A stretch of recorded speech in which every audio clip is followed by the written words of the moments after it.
Assalamualaikum. Assalamualaikum. Kau ajak Muhammad ni datang.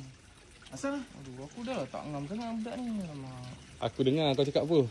Ha? Aku dengar. Kau dengar? Dengar. Kau tengok ni aku dapat apa?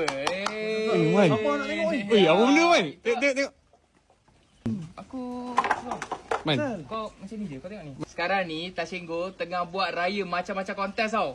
Oh ya? Tenang je kau nak join. Kau post je satu konten, kau post kat story pun tak kisahlah. Macam kau tengah bayar zakat ke, kau tengah shopping raya ke, hantar money packet ataupun redeem point. Lepas tu, kau tag Tashenggo dengan kau tag Syakman. Lepas tu kau buat hashtag, nanti Syakman akan pilih 5 pemenang daripada situ. And kau akan dapat RM100 Tashenggo e-wallet. Man, apa benda, Man? Tengok, Man. Cepat sikit. Apa ni? Nak tengok. Man, nak satu boleh, Man? Itu lah. Aku bagi kau task senang lah. Transfer je duit dekat family kau ke atau kawan-kawan kau.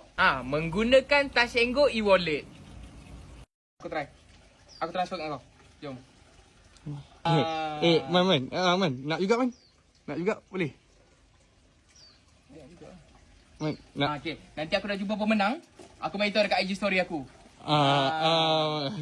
Man, tapi aku jarang tengok IG story kau. Aku dah transfer kau. Memang lah. Aku dah hide dah story daripada dia. Macam nak tengok kan? Tengok kan? Kita mana puasa.